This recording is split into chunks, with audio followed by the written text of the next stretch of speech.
بسم اللہ الرحمن الرحیم۔ السلام علیکم دوستو، آج کی اس ویڈیو میں کچھ ایسے سوالوں کا جواب آپ کو دیں گے کہ سننے کے بعد آپ حیران ہو جائیں گے۔ جی ہاں، اس ویڈیو میں ہم جانیں گے سونے کے بعد انسان کی روح کہاں چلی جاتی ہے، اور ساتھ ہی ساتھ یہ بھی جانیں گے کہ جانوروں کی روح کون نکالتا ہے۔ تو چلیے شروع کرتے ہیں۔ دوستو، اللہ تعالیٰ نے انسان کو سب سے خوبصورت شکل پر پیدا فرمایا، اور انسان کی پیدائش میں اللہ تعالیٰ کی قدرت کے بے شمار جلوے اور نشانیاں ہیں۔ اللہ تعالیٰ نے انسانی جسم کو بنا کر اس کو روح سے روشن کیا اور جسم کے اندر جان ڈالی۔ اب جب تک یہ روح انسانی جسم کے اندر ہے تب تک انسان زندہ ہے۔ جب یہ روح جسم سے نکل جائے گی تو اس وقت انسان مر جاتا ہے، اور ایسا اس وقت ہوتا ہے جب انسان کی عمر ختم ہو جاتی ہے۔ لیکن کیا آپ جانتے ہیں کہ ہر انسان ایک ایسی بھی زندگی جیتا ہے جس کے اندر وہ روز مرتا اور روز جیتا ہے؟ میرے دوستو، آج کی اس ویڈیو میں ہم آپ کو اسی زندگی اور موت کے بارے میں بتائیں گے کہ کس طرح انسان روز مرتا اور روز زندہ ہوتا ہے، اور کیا آپ جانتے ہیں کہ جب انسان سو جاتا ہے تو اس کی روح کہاں چلی جاتی ہے، اور انسان خواب کے اندر جو کچھ بھی دیکھتا ہے کیا وہ سچ ہوتا ہے یا جھوٹ، اور نیک لوگوں کی روحیں سونے کے بعد زیادہ تر کہاں کا سفر کرتی ہیں؟ میرے دوستو، ان سارے سوالوں کا جواب آج کی اس ویڈیو میں ہم آپ کو بتائیں گے۔ آپ سے ریکویسٹ ہے کہ ہماری اس ویڈیو کو آخر تک ضرور دیکھیے گا۔ دوستو، روح کی پیدائش اللہ تعالیٰ کے حکم سے ہوئی۔ روح امر ربی ہے۔ جس طرح دنیا میں انسانی جسم کا لباس کپڑے ہیں، اسی طرح اللہ تعالیٰ نے روح کا لباس انسانی جسم کو بنایا ہے۔ اسی وجہ سے جب جسم سے روح نکل جاتی ہے تو جسم بیکار ہو جاتا ہے۔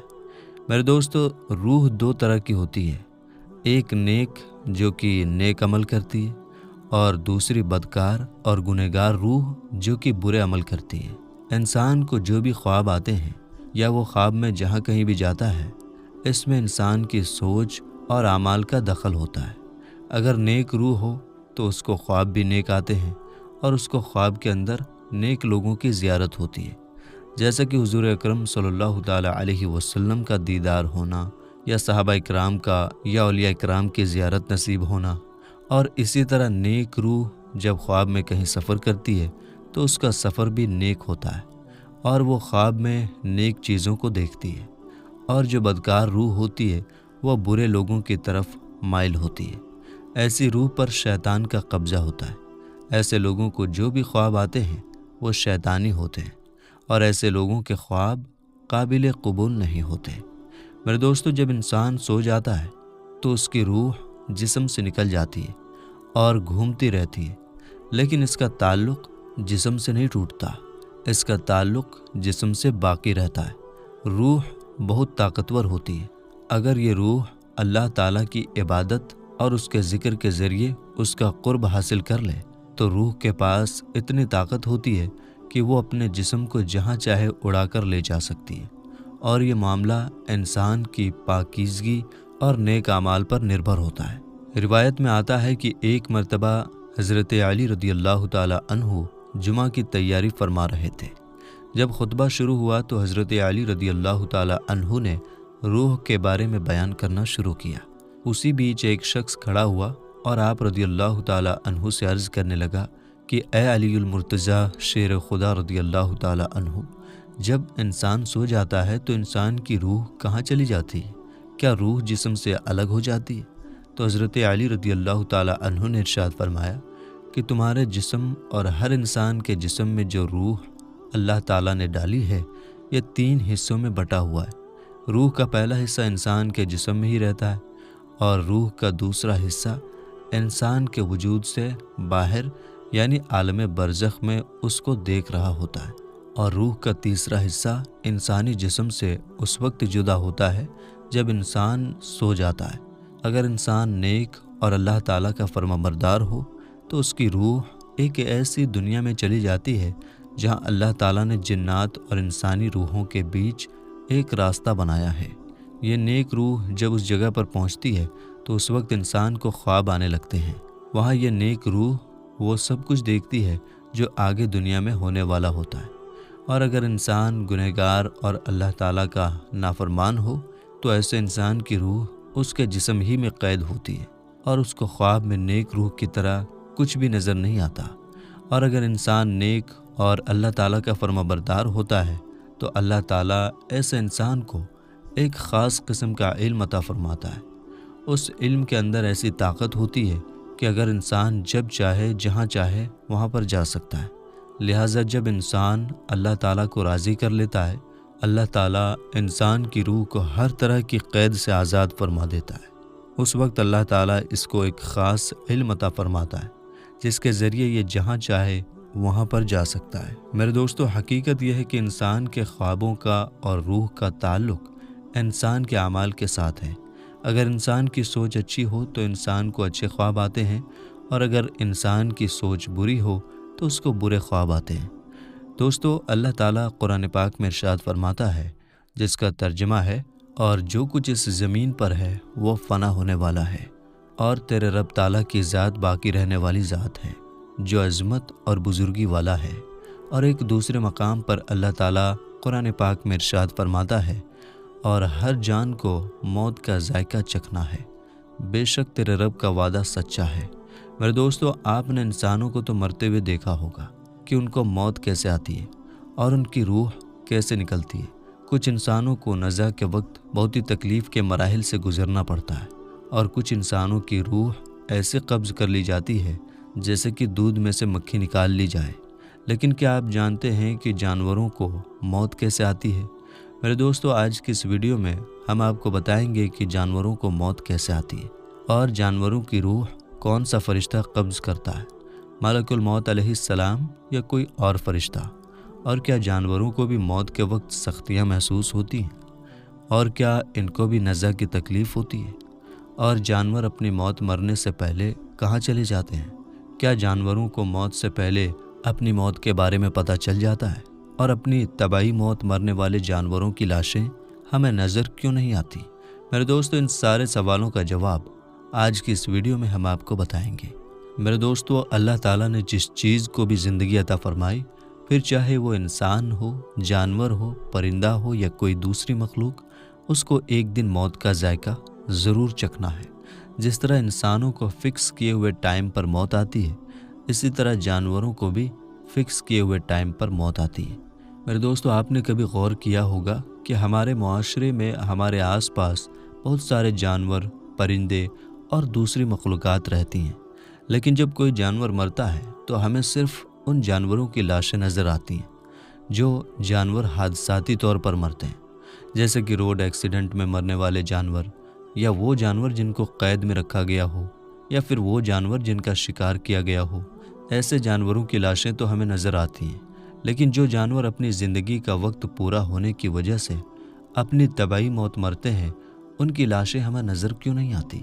اس لیے آپ نے کبھی طبعی موت مرنے والے جانور کی روح نکلنے کا منظر نہیں دیکھا ہوگا۔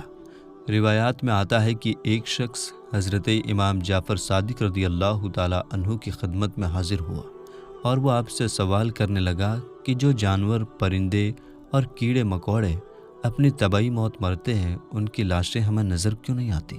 وہ کہاں پر چلی جاتی ہیں؟ جیسے کہ ہمارے علاقے میں چوہے، بلیاں، پرندے اور دیگر جانور پائے جاتے ہیں، یہ جانور بھی اپنی طبعی موت مرتے ہیں، اور روزانہ ہزاروں کی تعداد میں پرندے اور جانور موت کا مزہ چکھتے ہیں، لیکن ان کے مردہ اجسام ہمیں نظر کیوں نہیں آتے؟ تو حضرت امام جعفر صادق رضی اللہ تعالیٰ عنہ فرمانے لگے کہ ان جانوروں کے مردہ اجسام ہمیں اس لیے نظر نہیں آتے کہ ان جانوروں کو مثلاً چوپایوں، پرندوں اور دوسرے جانوروں کو اپنی موت کے بارے میں اللہ کی طرف سے پہلے ہی پتہ چل جاتا ہے، اور یہ جانور فکس کیے گئے ٹائم سے پہلے پہاڑوں کی گفاؤں، کنووں، درختوں کے کھوکھلے تنوں اور زمین کے سوراخوں یا گہرے گڈھوں میں جا کر بیٹھ جاتے ہیں، اور وہیں پر ان کو موت آتی ہے۔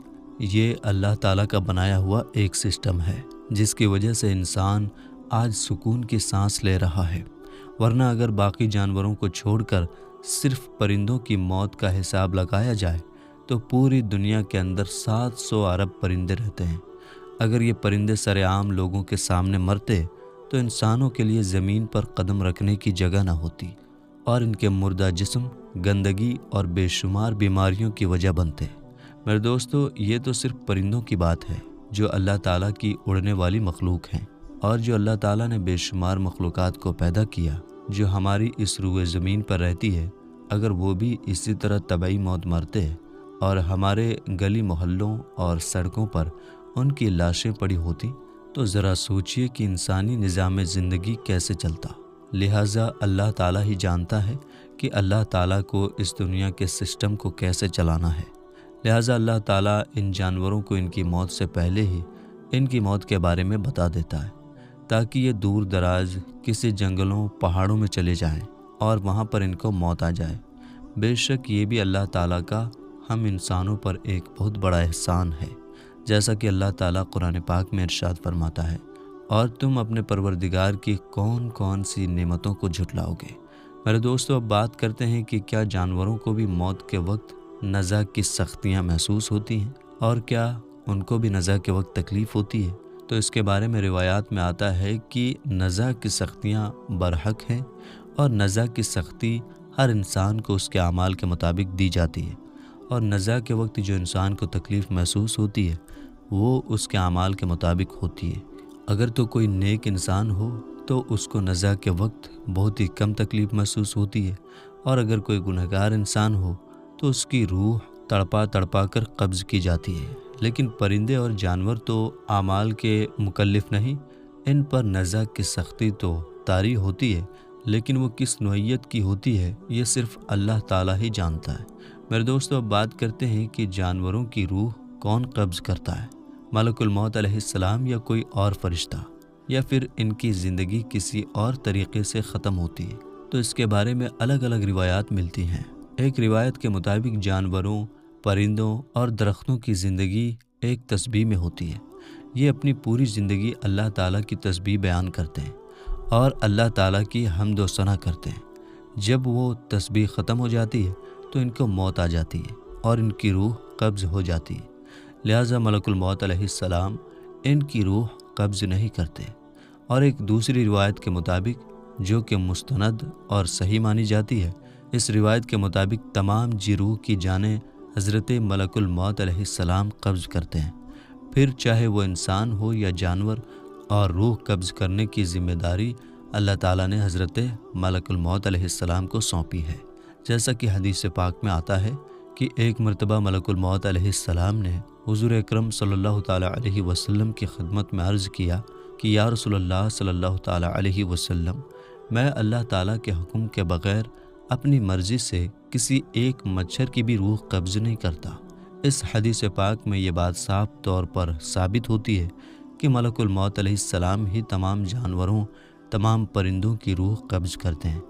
میرے دوستو، جس طرح انسان کے مرنے پر اس کے عزیز و اقارب غم اور شوق مناتے ہیں، آہوازاری کرتے ہیں، اسی طرح اگر پرندوں اور جانوروں میں سے کوئی بھی مر جاتا ہے تو اس کے عزیز و اقارب اور اس کے ہم جنس پرندے بھی روتے اور شوق مناتے ہیں۔